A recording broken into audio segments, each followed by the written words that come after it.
नमस्कार, मेरा नाम है अतुल भदौरिया और मैं फिर से आप सबका स्वागत करता हूँ अपने चैनल ट्रेड ट्रेजर में। तो आज हम शुरुआत करने वाले हैं एक एनालिसिस के साथ में। और ये एनालिसिस एक मेरे फ्रेंड ने ही रिक्वेस्ट करी है, आई थिंक ऑन। सो वो है बजाज हाउसिंग फाइनेंस लिमिटेड। उन्होंने कमेंट करके वीडियो पर बताया है कि how it's going to perform next, या क्या इसकी एनालिसिस है। तो हम स्टार्ट वीडियो के साथ ही करेंगे। अपने रूल्स जो हमने पहले सीखे हैं, rule of average and rule of consolidation, इसको कंसिडर करते हुए हम देखेंगे कि कैसी परफॉर्मेंस है इस स्टॉक की। आप लोग भी अगर कोई पर्टिकुलर स्टॉक है, इक्विटी या कुछ भी, और इंडेक्स की किसी भी पर्टिकुलर सिक्योरिटी की आप एनालिसिस चाहते हैं, अपने पोर्टफोलियो में ऐड करना चाहते हैं, या ऑलरेडी एडेड है तो उसको होल्ड करना है या फर्दर एग्जिट कर जाना है, तो इस टाइप की क्वेरीज को आप फर्दर कमेंट करिए वीडियोस पर। एंड मैं कोशिश करूँगा कि वो सारी एनालिसिस आप सबको प्रोवाइड कर पाऊँ, जिससे कि आप अपना एक डिसीजन ले पाएँ। तो क्विकली हम लोग चार्ट्स पे चलेंगे एंड हम देखते हैं कि how it's looking like. Okay, so let's move to the charts. And अगर हम देखें तो ये हमारे पास बजाज हाउसिंग फाइनेंस लिमिटेड का चार्ट है, डेली टाइम फ्रेम पर चार्ट है। ओके, सो हमारे पास हमको आइडेंटिफाई करना है कि क्या ये स्टॉक परफॉर्मिंग है या नहीं, क्या ये गुड बाय करने के लिए है या नहीं। सो फर्स्ट प्रायोरिटी जो फर्स्ट है कि हाउ, क्या ये पॉजिटिव, एक एक बायस तो देखिए आपको बनाना पड़ेगा कि वेदर इट इज़ पॉजिटिव और नेगेटिव। और उसको बताने, उसको डिसाइड करने का एक सिंपल सा तरीका मैंने आप लोगों को बताया है, विच इज़ 200 मूविंग एवरेज। सो अगर हम देखें तो ग्रीन लाइन जो है यहाँ पर ये डिनोट कर रही है इस 200 मूविंग एवरेज को। तो ये प्राइस जो है डेफिनेटली इस लाइन के नीचे है। इट मीन्स कि प्राइस अभी नेगेटिव नेगेटिव टेरिटरी में है, अभी ये पॉजिटिव टेरिटरी में नहीं है। तो फर्स्ट पॉइंट तो यही है, ठीक है। अब हम इसको थोड़ा सा, लेकिन क्या अब ये, अब हमें तो ये डिसाइड करना है ना कि ये अब ये परफॉर्म आगे कैसे करने वाला है। अभी तो ये नेगेटिव है, क्या ये फर्दर नेगेटिव होने वाला है, फर्दर पॉजिटिव हो सकता है। इसको अभी देखते हैं, थोड़ा सा बड़े टाइम फ्रेम पे चलते हैं, डेज की जगह मंथली टाइम फ्रेम पे चलते हैं। अब मंथली टाइम फ्रेम पर जब हम जाते हैं तो यहाँ पर हम देखते हैं कि ये स्टॉक अच्छा खासा 2024 में ओपन हुआ, सितंबर में। एंड तब से ओपनिंग करते ही ये अच्छा खासा हाई लगाया, सबको, सारे इन्वेस्टर्स को लिया, और जो एग्जिट कर गए क्विकली वो ठीक है। बट तब से ये स्टॉक कंटिन्यूसली आप देखिए फॉल कर रहा था। बीच में एक बार मार्च में यहाँ पर अप आया, एंड देन ये कंटिन्यूसली फॉल करता है। तो अब ये देखिए ये क्या है, मंथली कैंडल है। इसे थोड़ा सा इसको जूम इन करते हैं, जिससे कि थोड़ा सा क्लियर हो पिक्चर कि व्हाट इट लुक्स लाइक। ये चार्ट भाई, ये देखिए। तो पहले इसने आया, ये ओपन हुआ मार्केट में, नीचे लगाया, एंड देन फिर से ये ऊपर की तरफ गया, पर पूरा ऊपर तक नहीं जा पाया। बीच में ही अराउंड इसके 50% के आसपास से ये यहाँ से नीचे वापस आने लगा। अब ये क्या हो रहा है कि ये फॉल कर रहा है कंटिन्यूसली कंटिन्यू। लेकिन अब आप देखिए एक चीज़ इसमें बड़े ध्यान से देखने वाली चीज़ है, वो ये है कि पहले ये यहाँ पर इस एरिया में आकर के ये लो बनाया, इससे रुका यहाँ पे, और एकदम से फिर ऊपर की तरफ भाग गया। तो यानी कि इस प्राइस पे यहाँ पर एक एक्शन हुआ, इस प्राइस के आसपास लगभग 100 से लेके 110 के बीच में यहाँ पे कुछ एक्शन हुआ, और ये प्राइस फिर से भागा। अब ये वापस से उसी रेंज के पास आया है, और इस तरीके से आया है कि पहले बड़ा फॉल हुआ, फिर थोड़ा और बड़ा फॉल हुआ, फिर थोड़ा फॉल कम हुआ, फिर थोड़ा और फॉल कम हुआ, अभी छोटा छोटा फॉल हो रहा है। ये पैटर्न हमको समझना बहुत ज़रूरी है कि ये जो पहले बड़ी कैंडल्स, फिर छोटी कैंडल्स, फिर छोटी कैंडल्स, तो हमको छोटी छोटी कैंडल्स बनने का वेट करना है, ठीक है। अभी हम, ये हमारा मंथली चार्ट था, थोड़ा वीकली चार्ट पर चलते हैं। अब अगर देखिए वीकली चार्ट है, ये वीकली चार्ट पर फिर से देखिए, यहाँ पर ये क्या हुआ कि थोड़ा सा कंसोलिडेशन हुआ। कंसोलिडेशन के बाद मूव किया, मूव करने के बाद ये वापस से फिर से नीचे की तरफ, नीचे कंटिन्यूसली नीचे की तरफ आ रहा है। तो कोई भी अगर इसको ये बोलेगा कि ये बाइंग जोन नहीं है, क्योंकि ये बाय अभी नहीं कर, क्योंकि ये नेगेटिव डायरेक्टरी में, देखिए पैटर्न भी नीचे की तरफ बना है, तो न्यू बायर्स के लिए तो डेफिनेटली इट्स अ नो। लेकिन इसमें एक बहुत क्रूशियल पॉइंट ये है कि क्योंकि इसने यहाँ पर एक पहले इसने सपोर्ट ले लिया था, बनाया था सपोर्ट, तो अगर हम इस चीज़ को देखिए, सपोर्ट की जो डेफिनेशन है किस तरीके से बनाया, इसको मैं बहुत ज़्यादा डिटेल में अभी नहीं लूँगा, बट जैसे जैसे हम एनालिसिस करते जाएंगे उसके साथ साथ हमको समझ में आता जाएगा कि क्या होता है सपोर्ट और किस तरीके से काम करता है। फिलहाल के लिए एक ऐसा ऐसा ऐसा एरिया, एक ऐसा जोन जहाँ पर कि प्राइस थोड़ी देर सस्टेन करता है और उसके बाद वो वहाँ से नीचे फॉल करने से पहले ऊपर की तरफ एक मूव देता है, that is called as support. इसको इस तरीके से अभी सिंपल समझिए, आने वाले वीडियोस में हम बहुत सारी सपोर्ट का एग्जांपल हम बहुत सारी जगहों पर लेंगे, हर वीडियो में ऑलमोस्ट लेना ही पड़ेगा हमको, because support and resistance R की पार्ट्स ऑफ टेक्निकल एनालिसिस, और ये हमको हर चीज़ हमको समझनी पड़ेगी। अब यहाँ पर हम देखें कि ये सिंपल एक सपोर्ट बनाया और वीकली चार्ट पर ये वापस से नीचे आकर के फिर से यहाँ पर, अब जब अभी वो ये एक जोन के अंदर है, अगर आप देखें तो अभी प्राइस कहाँ पर है, इस हफ्ते में इस जोन के अंदर चल रही है। तो अब होने वाला क्या है, अब जैसे कि यहाँ पर देखिए कुछ हफ्तों के लिए यहाँ पर रुका था, अब ये प्राइस धीरे धीरे धीरे धीरे करके नीचे आ रहा है। अब इसको वापस से हम इसको डेली टाइम फ्रेम पर लेंगे। आपने देखा टॉप टू बॉटम अप्रोच, यानी कि पहले मंथली चार्ट पर हम चलेंगे, फिर वीकली, फिर डेली, मतलब बड़े से छोटे टाइम फ्रेम पर हम आते जाएंगे। अब आप देखिए कि यहाँ पर अब क्या हो रहा है, ये डेली टाइम फ्रेम है। अब देखिए एक बहुत टाइम से यहाँ पर नीचे आया, कंसोलिडेशन यहाँ पर इस जोन में थोड़ा सा किया, 116 से लेकर के 110 के बीच में, ये 6 पॉइंट का जो कंसोलिडेशन है यहाँ पर इस एरिया में किया, फिर इसने मूव किया, फिर वापस से यहाँ पर एक कंसोलिडेशन जोन, एक एरिया बनाया, एक रेंज बाउंड रहा, फिर वहाँ से फॉल किया, फिर से अब इसने फिर से एक एरिया बनाया है, और अब ये कहाँ पर रुका है, ये सपोर्ट पर आकर के रुका हुआ है। सो अब ये क्या हो रहा है कि ये वापस से एक ऐसे जोन में आके इसका प्राइस अटक गया है कि जहाँ पर कि सपोर्ट का फॉर्मेशन होना है, हो रहा है। तो अब ये सपोर्ट का फॉर्मेशन अभी हुआ नहीं है, बट ये हाँ होने की कोशिश कर रहा है। तो अगर अब ये प्राइस कुछ दिनों तक, कुछ हफ्तों तक इसी जोन में, ये जो ग्रीन जोन मैंने अब ड्रॉ किया है, विच इज़ लाइक 106 से 108 का बहुत छोटा सा जोन है, इसके नीचे अगर ये चला जाता है और कंटिन्यूसली सस्टेन करता है, तो अभी हम ये तो हमारे लिए सपोर्ट अभी वैलिड नहीं है, सपोर्ट जो है अभी वैलिड नहीं है। इसका मतलब है कि प्राइस अभी भी डाउन ट्रेंड में ही है। लेकिन अब अगर ये यहाँ से आकर के रुक जाता है, कुछ ही दिनों तक यहीं पे प्राइस को कंसोलिडेट करता है, और ये मेरी एक्सपेक्टेशन है कि यहाँ से एटलीस्ट ये वाला महीना तो जाएगा ही जाएगा। इसके बाद ही अब ये ऊपर जाने के लिए भी ये कर सकते हैं कि यहाँ से प्राइस को रोड फॉल कराता हुआ जो पिछला लो है, उस लो के नीचे अगर हम इसको ओवरऑल इसका लो देखें, तो अभी तक का इसका जो लो लगा है विच इज़ एट,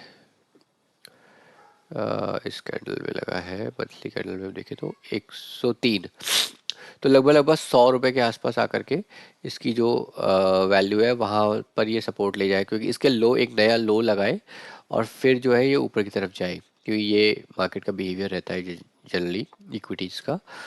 तो मतलब बेसिकली बात यह है कि अभी ये फ़िलहाल इस जोन में है, 100 से लेके 108 तक का। अब इसको पॉजिटिव, अगर आप एक नए अगर आप एक इन्वेस्टर हैं और आप इसमें एंट्री लेने के लिए कोशिश कर रहे हैं, सोच रहे हैं, तो अगर मैं आपको क्लियर कट रिकमेंडेशन बोलूँ तो ये अभी के लिए ना है, क्लियर कट नो है, क्योंकि ये डेली मूविंग एवरेज के नीचे है और इसमें आप अभी बाइंग एंट्री नहीं है, क्योंकि पॉजिटिव बायस अभी तक नहीं बना हुआ है, सिंपल अगर हम समझे तो। और इसके बाद पॉजिटिव बायस कब बनेगा, देखिए अभी क्या है कि अगर हम एक छोटा सा एरिया और बनाइए, डेली टाइम फ्रेम पर है, आप ये देखिए यहाँ पर क्या है कि इस प्राइस इसके ऊपर अभी जाने से थोड़ा सा एक छोटा सा जोन है बेसिकली।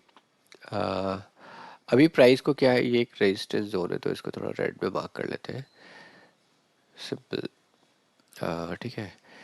तो अभी प्राइस यहाँ पर इस ये छोटी सी रेंज है 112 111 के आसपास और 108 के आसपास, तो अभी प्राइस को यहाँ पर थोड़े दिन और घूमना पड़ेगा, और जब ये प्राइस घूमते घूमते 112 के ऊपर आएगा, 112 113 के ऊपर सस्टेन करेगा कुछ दिनों तक, तो फिर ये जो है यहाँ से फर्दर एक डेफिनेटली एक मूव लेगा जो कि इसका डेली मूविंग एवरेज है। तो डेली मूविंग एवरेज 116-17 के आसपास है इसका, तो यहाँ तक तो ये चांसेस है जल्दी जाने की। अब आपने किस अब ये उन इन्वेस्टर्स के लिए जो ऑलरेडी इसमें एंटर्ड है, आई एम नॉट श्योर कि आप कहाँ पर एंट्री आपने ली है और ये कितना लॉस है इसमें, या बट इसमें अभी आपको एक डिसीजन ये लेना है कि फ़िलहाल ये बायस है, होल्ड करना है या इसमें हमें एग्जिट करना है। जो एग्जिस्टिंग बायर्स हैं जो जो ऑलरेडी इस पे एंट्री लेके बैठे हुए हैं, तो आप लोगों के लिए मेरी सजेशन ये है कि इसको अभी थोड़े से टाइम के लिए होल्ड करिए, क्योंकि जब तक ये इस प्राइस रेंज में है और इस प्राइस रेंज में रुका हुआ है, जब तक कि 105, 104, 103 के आसपास रुका हुआ है, इसके नीचे अभी जाने के चांसेस इसके कम है, क्योंकि पहले सपोर्ट बना हुआ है और काफ़ी टाइम से कंसोलिडेशन कर रहा है। तो there is very high probability कि इसको फर्दर डाउन लेने से पहले एक बार डेली मूविंग एवरेज को टच करे। तो ये एक पॉइंट है। So, अगर आपको फर्दर बायस करना है, टाइम कितना लगेगा? कंसोलिडेशन काफ़ी दिनों से हो रही है, काफ़ी टाइम से हो रही है, ऑलमोस्ट पूरा साल ही हो गया कंसोलिडेट करते करते इस रेंज के अंदर। ये वाला साल अगर हम माने तो और यहाँ पर इस जोन में चलेगा दिसंबर तक, आई थिंक दिसंबर के बाद ये ऊपर की तरफ को मूव करना चाहिए। मेरी एक्सपेक्टेशन यही है। और जब ये 112 के ऊपर, 113 के ऊपर सस्टेन कर जाएगा, इस रेजिस्टेंस जोन के ऊपर सस्टेन कर जाएगा, तो फर्स्ट पॉइंट इज 116 के ऊपर तक जा पाएगा। और 116-17 के ऊपर अगर ये जा करके यहाँ पर इस डेली मूविंग एवरेज के ऊपर सस्टेन कर जाता है कुछ हफ्तों तक, एटलीस्ट एक महीना तो मैं बोलूँगा कि, तो 4 हफ्ते तो एटलीस्ट 2-3 हफ्ते, ये 3 हफ्ते 4 हफ्ते तो कम से कम आप मान लीजिए इसके ऊपर सस्टेन करता है, तो ये प्राइस जो है डेफिनेटली ऊपर की तरफ मूव करेगा। इसको हम फर्दर अपने वॉच लिस्ट में डालेंगे और इसको देखेंगे कि किस तरीके से मूव करता है। सो एज पुरानी वीडियोस की तरह इसमें हमने देखा कि ये नेगेटिव है, लेकिन इस पे कंसोलिडेशन हो रही है। अब ये इसको फर्दर बाइंग के लिए कब अवेलेबल होगा, जब कब एक्चुअली सूटेबल होगा, when it is above the 200 daily moving average. आज के लिए आई थिंक सिर्फ फिलहाल सिर्फ एक ही एनालिसिस लेंगे, बट इसका एक एग्जांपल में एक स्टॉक, एक सिमिलर स्टॉक है जो कि नेगेटिव है काफ़ी, बट इसी टाइप का पैटर्न इसमें बना हुआ था, तो विच इज़ आइडिया। अब आइडिया के बारे में बहुत एक न्यूज़ है, तो मैं आप लोगों को बता दूं कि मैं कभी भी न्यूज़ बेस्ड ट्रेडिंग नहीं करता हूँ। न्यूज़ बेस्ड एनालिसिस की, आज ये न्यूज़ आई तो आपने स्टॉक खरीद लिया, या ये न्यूज़ आई, ख़राब न्यूज़ आई तो आपने बेच दिया। जो भी लोग स्टॉक न्यूज़ बेस्ड ट्रेडिंग करते हैं वो आई थिंक इसमें अभी मतलब मैं ये नहीं बोलूँगा कि न्यूज़ एकदम गलत होती है या उसके बेस पे कोई इम्पैक्ट नहीं आता, इम्पैक्ट आता है, बट वो विजिबल होता है टेक्निकल एनालिसिस के थ्रू, वो चार्ट्स पर क्लियरली विजिबल होता है। आपने कई बार देखा होगा कि किसी भी स्टॉक है, उसका उसका क्वार्टरली रिजल्ट बहुत अच्छा आया, लेकिन फिर भी वो स्टॉक गिर जाता है। क्यों होता है ऐसा? वो इसलिए होता है कि उस पर पिछले कुछ हफ्तों से, कुछ महीनों से उस पर एक नेगेटिविटी बनी हुई थी। तो भले ही वो रिजल्ट अच्छा आया हो, तो जो इन्वेस्टर्स हैं उस पे, दे आर थिंकिंग कि it is right time to exit and it is why it falls. तो ये कुछ ऐसी टेक्निक्स है कि क्यों ऐसा होता है, क्यों पॉजिटिव रिजल्ट न्यूज़ के बाद भी मार्केट स्टॉक फॉल कर जाता है, या नेगेटिव न्यूज़ के बाद भी प्राइस राइज कर जाता है। तो ये कुछ चीज़ें हैं जो कि हमको आने वाले वीडियोस में हम देखेंगे, समझेंगे। आज के इसमें रूल ऑफ कंसोलिडेशन का फर्दर एक एग्जांपल हमने देखा है। आइडिया का प्राइस जो है, ये भी एक इसकी न्यूज़ है, एजीआर वाली जो है, वो काफ़ी टाइम से ड्यूज़ है, जिसकी वजह से ये कंटिन्यूसली फॉलिंग मोड में चल रहा है और अभी भी ये नेगेटिव टेरिटरी में है। लेकिन अभी फ़िलहाल इसको अगर हम इसको वीकली बेसिस पर देखें, देखिए वॉल्यूम भी बढ़ रहा है यहाँ पर, बट अभी फ़िलहाल हम इसको टॉप टू बॉटम अप्रोच में देखिए, काफ़ी टाइम से ये वीकली चार्ट में देखिए कंसोलिडेट कर रहा है। ठीक है, काफ़ी टाइम से कंसोलिडेट करते करते करते ये वीकली चार्ट पे इस जोन में, मैंने आपको बताया था कि ये कंसोलिडेशन बहुत ज़रूरी है और उसके बेसिस पे ही हम डिसाइड कर पाएंगे। अब आप देखिए कि ये कंसोलिडेशन कर रहा था इस जोन में, और इसके बाद इसने आउट मूव करना शुरू कर दिया। अभी मूव कहाँ तक है, ये वीकली चार्ट पे जो अगेन 200, मैजिक ऑफ 200 नंबर, सो 200 पर ये फिर से रिजेक्शन ले रहा है, थोड़ा टाइम ले रहा है, इसको डेली टाइम फ्रेम पर लेते हैं। ओके, सो ये हमारा पास एक लाइन है 200 डेली मूविंग एवरेज की। यहाँ पर 10 रुपए के प्राइस पे इसकी वीकली रेजिस्टेंस है, वीकली 200 लाइन है। तो अब क्या किया है इसने, ये देखिए, यहाँ पर ये प्राइस नीचे जाता रहा और ये एक जोन था जहाँ पर कि इसे रेजिस्टेंस लिया, नीचे आया और यहाँ पर ये कंसोलिडेट करने के बाद फिर से ये एक बार मतलब रेजिस्टेंस लेके अब जब इसने क्रॉस कर लिया है 200 मूविंग एवरेज का, तो ये कंटिन्यूसली राइज कर रहा है। लेकिन अभी भी इसमें entry as a long term investor या as a mid term investor I would not suggest. मैं इसका वेट करूंगा कि ये फर्दर जो प्राइस है एवरेज की, ये भी थोड़ा इंक्रीज करे और इसकी प्राइस जो है वापस से इस एवरेज के आसपास यहाँ पर आए, थोड़े टाइम कंसोलिडेट करे, फिर आप एक as a mid term investor, as a long term investor इसमें एंट्री बना सकते हैं। इसमें भी क्योंकि ये एक कंसोलिडेशन काफ़ी हो चुकी है, इसमें हम चाह रहे हैं कि थोड़ा सा कंसोलिडेशन इसमें और हो जाए अबव, और वो कंटिन्यूसली सस्टेन करे 200 मूविंग एवरेज के ऊपर। तो एक एज अ एक अच्छा इन्वेस्टमेंट इसमें हो सकता है, प्रोवाइडेड कि ये कंटिन्यूसली सस्टेन करता रहे अगले कुछ महीनों तक 200 मूविंग एवरेज के, then this can be a good profitable equity. ठीक है, फ्रॉम इन्वेस्टमेंट परस्पेक्टिव। ट्रेडिंग पर हम लोग बाद में जाएंगे कुछ समय के बाद, कुछ आने वाले फर्दर वीडियोस में, because that is the key thing जो हमको समझनी है। बट उससे पहले मैं एज अ इन्वेस्टमेंट उन सभी लोगों के लिए ये कहना चाहूँगा कि दीज टू रूल्स जो मैंने आपको बताए थे कि रूल ऑफ एवरेज और रूल ऑफ कंसोलिडेशन, इनके बेसिस पर आप एक अच्छी इन्वेस्टमेंट कर सकते हैं स्टॉक मार्केट में, इक्विटी मार्केट में। अ, आज के वीडियो के लिए हम लोग आई थिंक इतना ही करते हैं।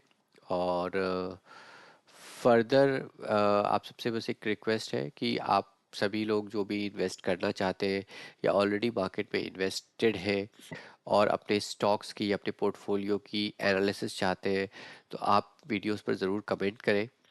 आप हमें बताएं कि क्या और फर्दर इस पे इम्प्रूवमेंट होना चाहिए, क्या टॉपिक्स जो है वो कवर होने चाहिए, आप कमेंट्स करके बताइए। एंड मैं उस एनालिसिस को, उन चीज़ों को अपने वीडियोस में कवर करने की कोशिश करूँगा। सो तब तक के लिए आप सभी लोगों से बहुत बहुत धन्यवाद। आप सभी लोग स्वस्थ रहें, खुश रहें। नमस्कार।